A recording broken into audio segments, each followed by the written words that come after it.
Hello दोस्तों, आप लोग का स्वागत करते हैं आपके अपने YouTube channel the vision classes में। चलिए आज का क्वेश्चन पहला है उसको देखेंगे। क्वेश्चन है श्रीनगर की स्थापना किसने किया था। जी हाँ, श्रीनगर की स्थापना किसने किया था। तो ये चार ऑप्शन होंगे दोस्तों, जल्दी से आप लोग बताइएगा अगर आंसर जानते हैं तो कमेंट बॉक्स करके।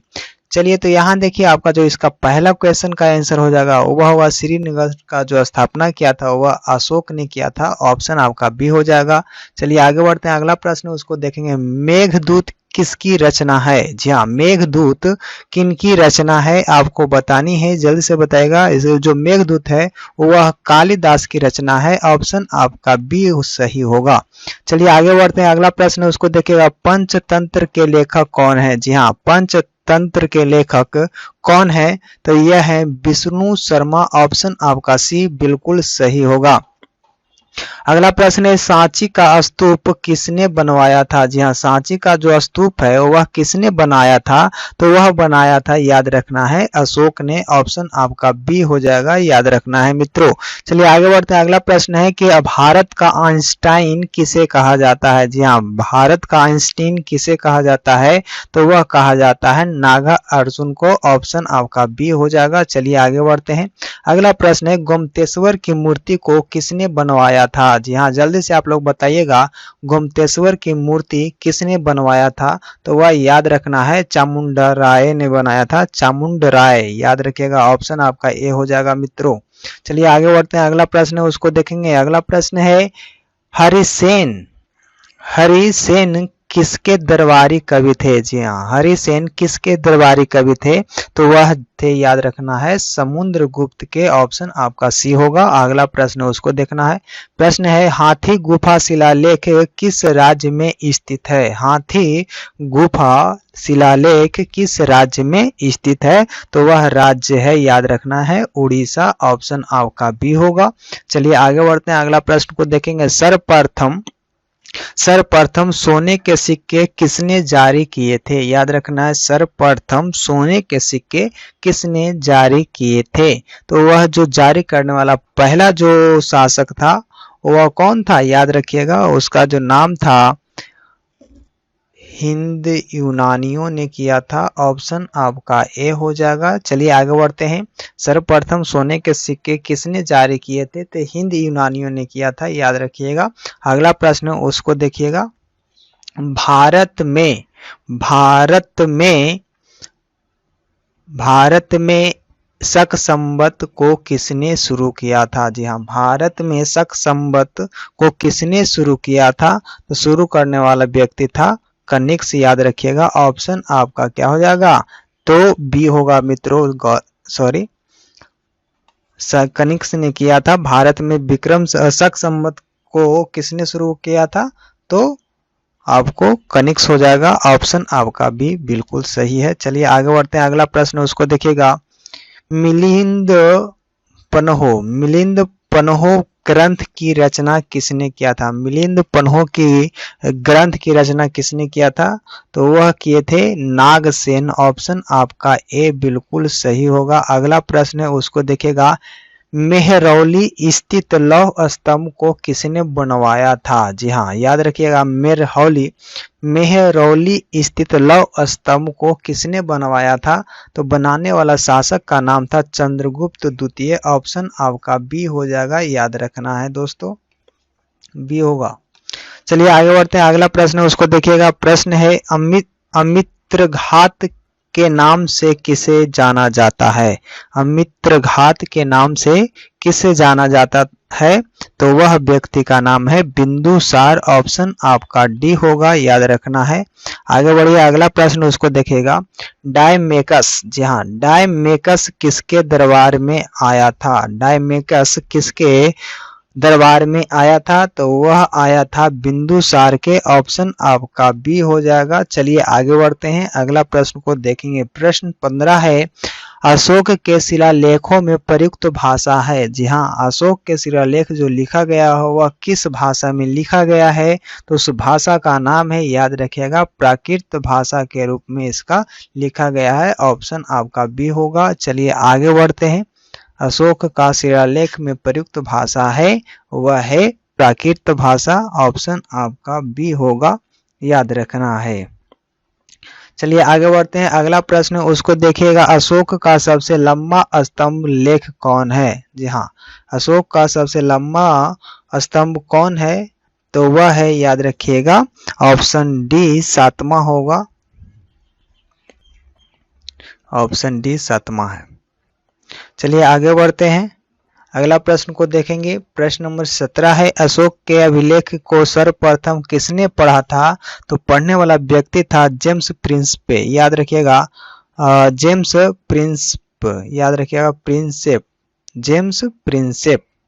क्वेश्चन है, शीशा का सिक्का को किसने चलवाया था? शीशा का सिक्का किसने चलवाया था? बताइए जल्दी से आप लोग दोस्तों। इसका सही आंसर हो जाएगा ऑप्शन सी, सातवाहन शासकों ने चलाया था। ऑप्शन सी के साथ चलेंगे जी। आगे बढ़िएगा। अगला प्रश्न, ब्राह्मणों को भूमि दान की परंपरा शुरू किया था, किस वंश ने शुरू किया था? तो वह वंश था, याद रखना है, ब्राह्मणों को जो भूमि दान करने की जो परंपरा चालू किया था वह सातवाहन शासक ने किया था, सातवाहन वंश ने किया था। ऑप्शन आपका डी हो जाएगा जी। अगला प्रश्न है उसको देखिए। प्रश्न नंबर आपका 20 है, मंदिर बनाने की कला का जन्म हुआ। मंदिर बनाने की कला का जन्म कब हुआ था? किस काल में हुआ था? तो उस काल का नाम है गुप्त काल में ही मंदिर बनवाना चालू हो गया था। ऑप्शन आपका बी हो जाएगा। चलिए आगे बढ़िए। अगला प्रश्न है उसको देखिएगा, सर्वप्रथम संस्कृत भाषा में अभिलेख जारी किया। तो संस्कृत भाषा का सर्वप्रथम में अभिलेख जारी किया था, किसने जारी किया था? तो वह इसका जो आंसर हो जाएगा रुद्रदमन ने किया था, याद रखिएगा। ऑप्शन आपका डी हो जाएगा। चलिए आगे बढ़ते हैं। अगला प्रश्न को देखेंगे। प्रश्न आपका 22 है, कुषाण वंश का संस्थापक कौन था? जी हाँ, कुषाण वंश के संस्थापक कौन था? तो वह था, याद रखिएगा, कुजुल, याद रखिएगा, कुजुल कड़फिसेंस, कुजुल कड़फिसेंस। ऑप्शन आपका बी हो जाएगा। चलिए आगे बढ़ते हैं। अगला प्रश्न है उसको देखिएगा। प्रश्न नंबर आपका 23 है, सर्वाधिक सोने के सिक्के किसने जारी किए थे? याद रखना है, सर्वाधिक सोने के सिक्के किसने जारी किए थे? तो जारी करने वाला था गुप्तों ने सबसे ज्यादा सोने का सिक्का जारी किया था। अगला प्रश्न है उसको देखिएगा, सर्वाधिक शुद्ध सोने के सिक्के जारी किए थे, किसने किया था? सर्वाधिक सोने के सिक्का शुद्ध वाला वह किसने जारी किया था? तो वह शासक था, याद रखिएगा, कुषाण। ऑप्शन आपका क्या हो जाएगा? तो सी हो जाएगा। चलिए आगे बढ़िए। अगला प्रश्न उसको देखिएगा, नालंदा विश्वविद्यालय के प्रथम संस्थापक कौन थे? याद रखिएगा, नालंदा विश्वविद्यालय के प्रथम संस्थापक कौन थे? तो वह थे कुमार गुप्त। ऑप्शन आपका ए हो जाएगा, याद रखना है दोस्तों। अगला प्रश्न है उसको देखिए, बाल विवाह की प्रथा आरंभ हुई थी। जी हाँ, बाल विवाह की प्रथा आरंभ हुई थी। कब हुई थी बाल विवाह की प्रथा का आरंभ? तो कुषाण काल में हुआ था। ऑप्शन आपका बी हो जाएगा जी। चलिए आगे बढ़ते हैं। अगले प्रश्न को देखेंगे। प्रश्न आपका 27 है, प्राचीनतम सिक्के कहलाते हैं। जी हाँ, जो प्राचीनतम सिक्के थे वह किस नाम से जाने जाते हैं? तो उसका नाम होता है आहत सिक्के के नाम से जानते हैं। ऑप्शन आपका क्या हो जाएगा? सी हो जाएगा जी।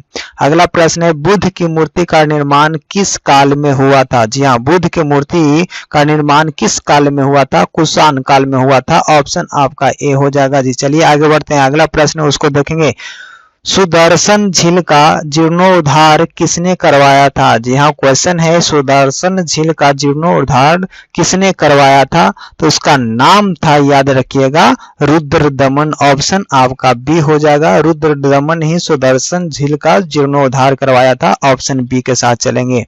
अगला प्रश्न है उसको देखिएगा, सिल्क मार्ग को किसने आरंभ किया था? जी हाँ, सिल्क मार्ग को किसने आरंभ किया था?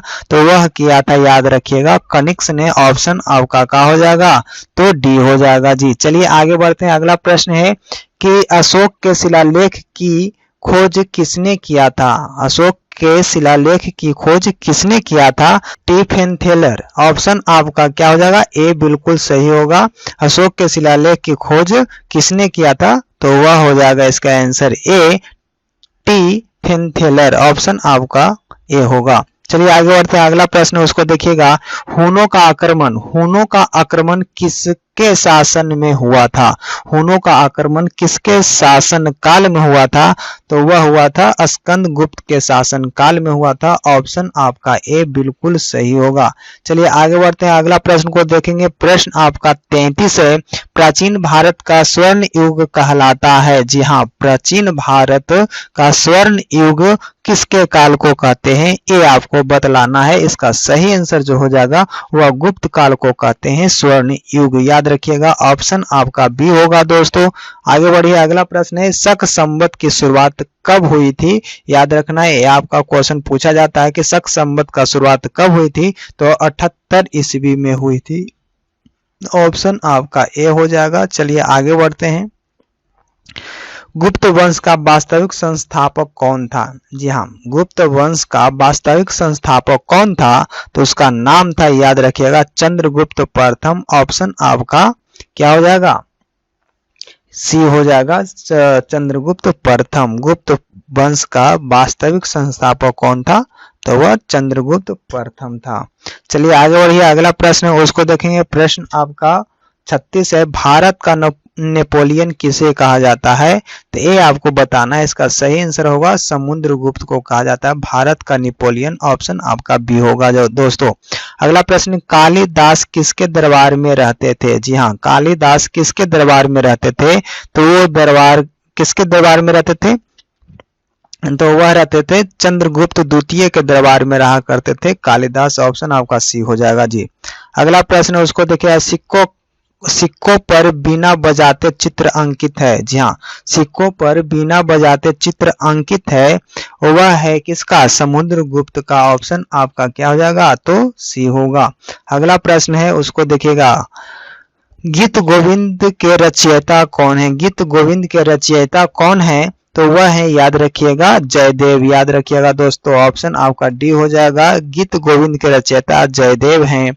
आगे देखिएगा, चीनी यात्री फायान किसके दरबार में भारत में आया था? याद रखिएगा, चीनी यात्री फायान ने किसके दरबार में भारत आया था?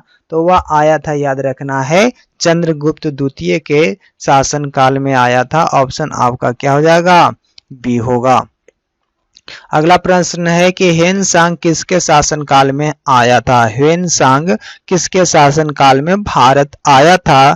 तो वह आया था हर्षवर्धन के शासनकाल में। ऑप्शन आपका ए हो जाएगा, याद रखिएगा जी।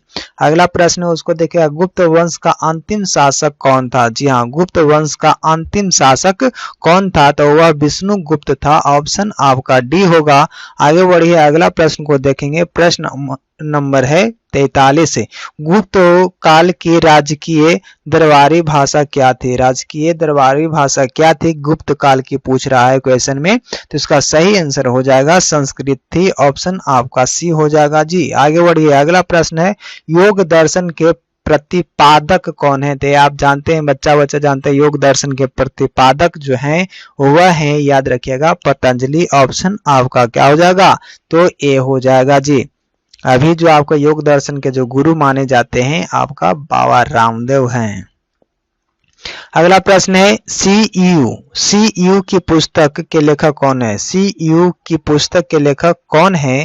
तो आपको पता होगा कि इसका लेखक है ह्वेनसांग। ऑप्शन आपका बी सही होगा। अगला प्रश्न है उसको देखिएगा। कलिंग युद्ध की विजय का वर्णन अशोक के किस शिलालेख में मिलता है? कलिंग युद्ध के विजय का परिचय किस युद्ध में मिलता है, उसका वर्णन किया गया है? तो उसका वर्णन किया गया है 13वें, याद रखिएगा, 13वें शिलालेख में। ऑप्शन आपका सी होगा। अगला प्रश्न है उसको देखिएगा। प्रश्न आपका 47 है। अशोक ने श्रीलंका बौद्ध प्रचार के लिए किसे भेजा था? अशोक ने श्रीलंका बौद्ध प्रचार के लिए किसे भेजा था? तो वह भेजा था, याद रखिएगा, महेंद्र और संघमित्रा दोनों को भेजा था। इसलिए ऑप्शन आपका हो जाएगा सी, याद रखिएगा दोस्तों। अगला प्रश्न है वह देखिए। कनिष्क की राजधानी कहाँ थी? जी हाँ, कनिष्क की राजधानी कहाँ थी? तो वह था कुसुमपुर। ऑप्शन आपका हो जाएगा ए, पेशावर था। ऑप्शन ए हो जाएगा जी, कुसुमपुर में हुआ था। और उसका राजधानी बनाया था अपना कनिष्क ने। ठीक है, इस वीडियो में इतना ही। Thanks for watching this video. फिर मिलते रहेंगे नए वीडियो नए जज्बे के साथ। तब तक के लिए जय हिंद।